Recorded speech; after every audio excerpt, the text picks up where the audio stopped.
Hello friends, welcome to competitive exams. इस video में हम बात करने वाले हैं आईओटी इनेबलिंग टेक्नोलॉजीज़ पे। तो फ्रेंड्स, अभी तक आपने मेरे चैनल को सब्सक्राइब नहीं किया तो सब्सक्राइब कर लीजिए और बेल बटन को प्रेस कर दीजिए, जिससे मेरी वीडियोस की नोटिफिकेशन आपको मिलती रहे। तो चलिए फ्रेंड्स, स्टार्ट करते हैं। आईओटी इनेबलिंग टेक्नोलॉजीज़ में आईओटी जो है वो बहुत सारी टेक्नोलॉजीज़ के द्वारा इनेबल्ड होता है, यानी सक्षम होता है। मतलब आईओटी में बहुत सारी इनेबलिंग टेक्नोलॉजीज़ को हम यूज़ करते हैं। तो बहुत सारी टेक्नोलॉजीज़ होती हैं, जैसे कि आपके वायरलेस सेंसर नेटवर्क हो गया, क्लाउड कंप्यूटिंग हो गया, big data analytics, embedded system, security protocols, architecture, communication protocol, web services, mobile internet, semantic search engines. तो ये सारी टेक्नोलॉजीज़ को हम आईओटी सिस्टम में यूज़ करते हैं और इनको हम कहते हैं आईओटी इनेबलिंग टेक्नोलॉजीज़। ये सारी टेक्नोलॉजीज़ के बारे में हम आज इस वीडियो में ओवरव्यू करने वाले हैं, जो कि ये सारी आईओटी में की रोल प्ले करती हैं। तो सबसे पहले हम बात करते हैं वायरलेस सेंसर नेटवर्क की। तो वायरलेस सेंसर नेटवर्क एक डिस्ट्रीब्यूटेड डिवाइस होती है। ठीक है, क्या होती है? एक डिस्ट्रीब्यूटेड डिवाइस होती है जिसमें सेंसर लगा होता है। इसका यूज़ हम एनवायरमेंटल और फिजिकल कंडीशन को मॉनिटर करने के लिए करते हैं। ठीक है, इसके थ्रू हम क्या करते हैं? फिजिकल और आपके एनवायरमेंटल कंडीशन को मॉनिटर कर सकते हैं। वायरलेस सेंसर नेटवर्क में बहुत सारे एंड नोड्स होते हैं, राउटर्स होते हैं और एक कोऑर्डिनेटर प्रेजेंट होता है। तो आपके एंड नोड्स होते हैं, राउटर्स होते हैं और कोऑर्डिनेटर जो है वो प्रेजेंट होते हैं। एंड नोड में बहुत सारे सेंसर अटैच होते हैं जो राउटर की तरह भी काम कर सकते हैं। राउटर जो है वो एंड नोड्स और कोऑर्डिनेटर के बीच में डेटा पैकेट्स के राउटिंग के लिए रिस्पॉन्सिबल होता है, जबकि जो कोऑर्डिनेटर होता है वो सारे नोड से क्या करता है? डेटा को कलेक्ट करने का काम करता है। कोऑर्डिनेटर आपका एज अ गेटवे भी वर्क करता है। ये क्या करता है कि जो वायरलेस सेंसर नेटवर्क है उसको इंटरनेट से कनेक्ट करता है। कुछ एग्जांपल जो हैं आईओटी सिस्टम में यूज़ होने वाले जो वायरलेस सेंसर नेटवर्क हैं, उसके कुछ एग्जांपल अब हम देखते हैं। तो कौन कौन से आपके वायरलेस सेंसर नेटवर्क यूज़ होते हैं? जैसे for example weather monitoring system में, जो आपका वेदर मॉनिटरिंग सिस्टम होता है उसमें हम क्या करते हैं? वायरलेस सेंसर नेटवर्क का यूज़ किया जाता है, जिसमें नोड्स टेम्परेचर की ह्यूमिडिटी और अदर डेटा को कलेक्ट करते हैं और जिसको फिर एग्रीगेट करके क्या करते हैं? एनालाइज किया जाता है। तो ये काम होता है WSN का वेदर मॉनिटरिंग सिस्टम में। फिर हम बात करें indoor air quality monitoring system की, तो इसमें भी हम वायरलेस सेंसर नेटवर्क को यूज़ करते हैं, जिससे वेरियस गैसेस के कॉन्सेंट्रेशन और इंडोर एयर क्वालिटी से रिलेटेड जो डेटा होता है उसको कलेक्ट किया जाता है। फिर बात करते हैं सॉइल मॉइस्चर मॉनिटरिंग सिस्टम। तो सॉइल मॉइस्चर मॉनिटरिंग सिस्टम भी आपका वायरलेस सेंसर नेटवर्क को यूज़ करता है, जो वेरियस लोकेशन पे क्या जितने सॉइल मॉइस्चर हैं उसको क्या करता है? मॉनिटर करता है। फिर सर्विलांस सिस्टम में हम वायरलेस सेंसर नेटवर्क का यूज़ करते हैं for collecting surveillance data. Smart grid भी आपका वायरलेस सेंसर नेटवर्क को यूज़ करता है वेरियस पॉइंट्स पे ग्रिड को मॉनिटर करने के लिए। तो इन सभी जगहों पे अदर आईओटी एप्लीकेशंस में भी हमारा वायरलेस सेंसर नेटवर्क को मॉनिटरिंग पर्पस से यूज़ किया जाता है, किसी भी डेटा को मॉनिटर करने के लिए।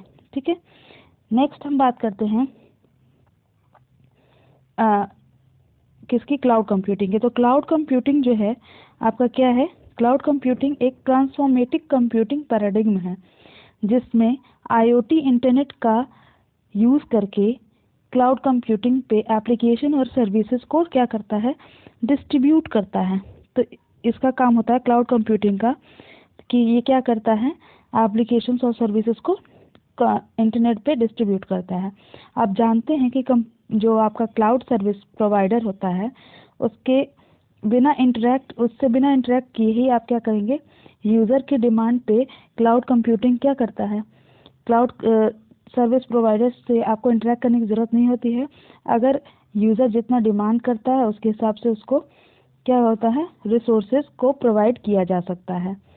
ठीक है, और क्लाउड कंप्यूटिंग सर्विसेज यूज़र्स को डिफरेंट फॉर्म में ऑफ़र की जाती हैं। कौन कौन से डिफरेंट फॉर्म होते हैं? जैसे कि आपका पहला होता है IaaS यानी इंफ्रास्ट्रक्चर एज अ सर्विस।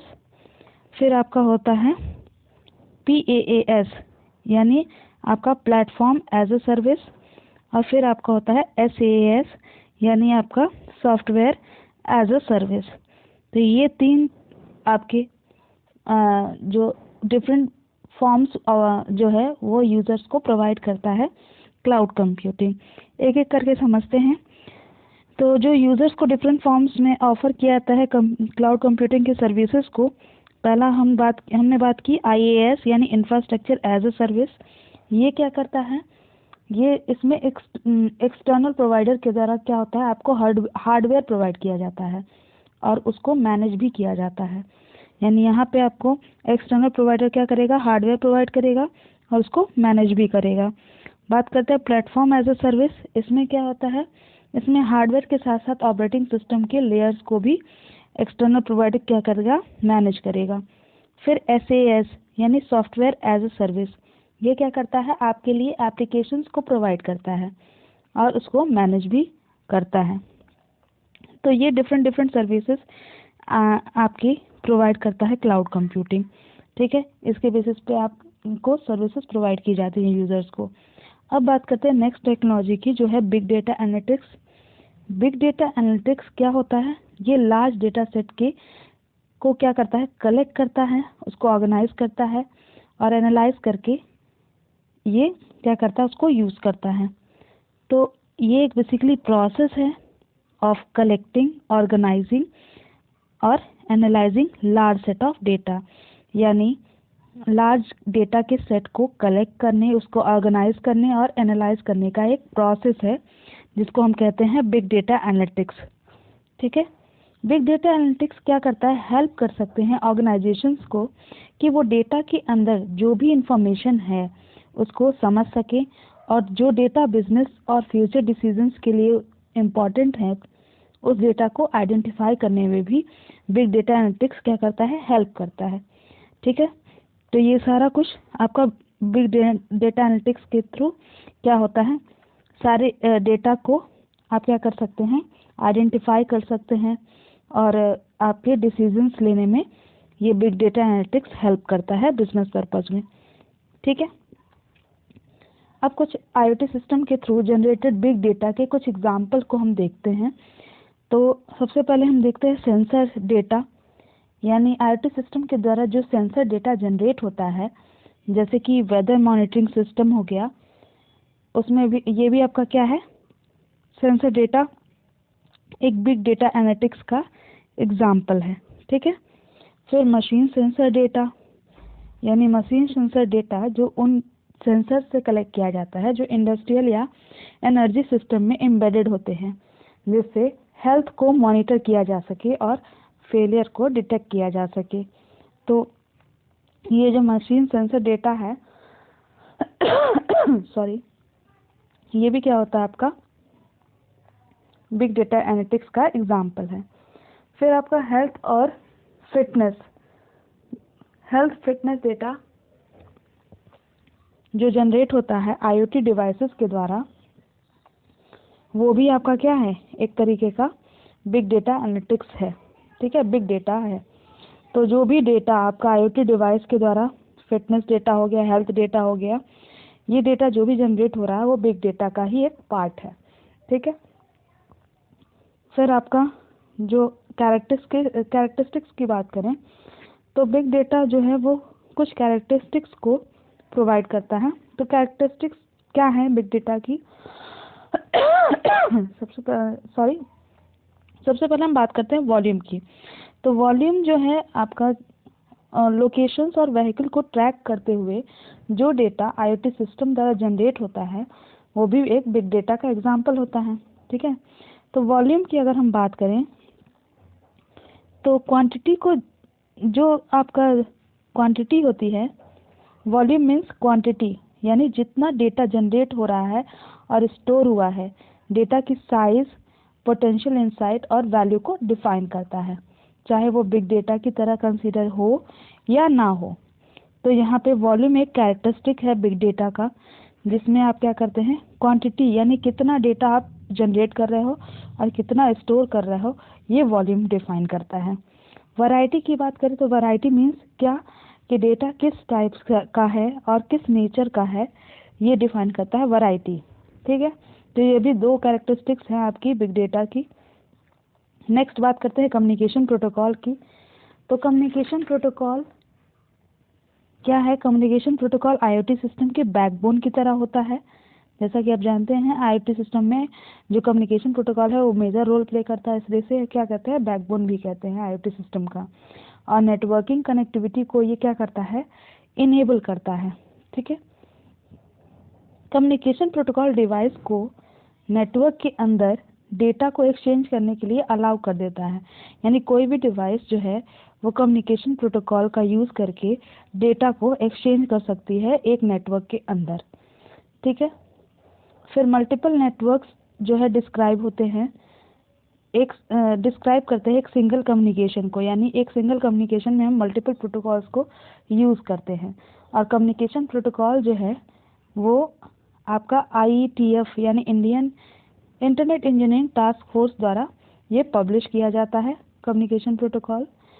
और आपका कम्युनिकेशन प्रोटोकॉल जो है इसमें जो वायर्ड और वायरलेस नेटवर्किंग होती है वो किसके द्वारा हैंडल की जाती है, IEEE हैंडल करता है वायर्ड और वायरलेस नेटवर्किंग को।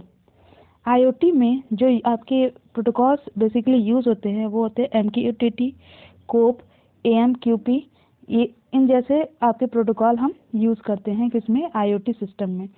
ठीक है, नेक्स्ट बात करते हैं हम एम्बेडेड सिस्टम की। तो एम्बेडेड सिस्टम जैसे कि नाम से लग रहा है कि एम्बेडेड मीन्स क्या होता है, कोई ऐसी चीज़ जो किसी दूसरी चीज़ से अटैच हो, तो उसे हम एम्बेडेड सिस्टम कहते हैं। ठीक है, तो एम्बेडेड सिस्टम क्या करता है, embedded system computer hardware system होता है। क्या होता है, कंप्यूटर हार्डवेयर सिस्टम होता है जिसमें सॉफ्टवेयर एम्बेडेड होता है। ठीक है, एम्बेडेड सिस्टम इंडिपेंडेंट सिस्टम भी हो सकते हैं। ठीक है, एम्बेडेड सिस्टम क्या हो सकते हैं, इंडिपेंडेंट सिस्टम भी हो सकते हैं या किसी लार्ज सिस्टम के पार्ट भी हो सकते हैं, दोनों हो सकते हैं। एम्बेडेड सिस्टम बहुत सारे डिवाइसेस को क्या करता है, कंट्रोल करता है, जो आजकल ज़्यादा यूज़ हो रही हैं। जितनी भी डिवाइस आईओटी सिस्टम्स में जनरली यूज़ होती हैं उनको बेसिकली ये क्या करता है, एम्बेडेड सिस्टम कंट्रोल करने का काम करता है। ठीक है, एम्बेडेड सिस्टम में 3 कंपोनेंट्स होते हैं। पहला तो होता है हार्डवेयर, दूसरा होता है एप्लीकेशन सॉफ्टवेयर और तीसरा होता है रियल टाइम ऑपरेटिंग सिस्टम। तो रियल टाइम सॉफ्टवेयर को जो सुपरवाइज करता है एप्लीकेशन सॉफ्टवेयर को, वो कौन करता है, रियल टाइम ऑपरेटिंग सिस्टम ही करता है सुपरवाइज करने का काम एप्लीकेशन सॉफ्टवेयर को। और सिस्टम कैसे वर्क करेगा ये भी कौन डिसाइड करता है, रियल टाइम ऑपरेटिंग सिस्टम यानी RTOS ही डिसाइड करता है। तो हमने बात कर ली सारे टेक्नोलॉजीज़ की एक एक करके, जो कि आपकी कौन कौन सी टेक्नोलॉजीज़ की हमने बात की, एक बार फिर से हम लोग देख लेते हैं। तो सबसे पहले हमने बात की वायरलेस सेंसर नेटवर्क की, जिसको हम किस पर्पज़ से यूज़ करते हैं, बेसिकली मॉनिटरिंग पर्पज़ से यूज़ करते हैं।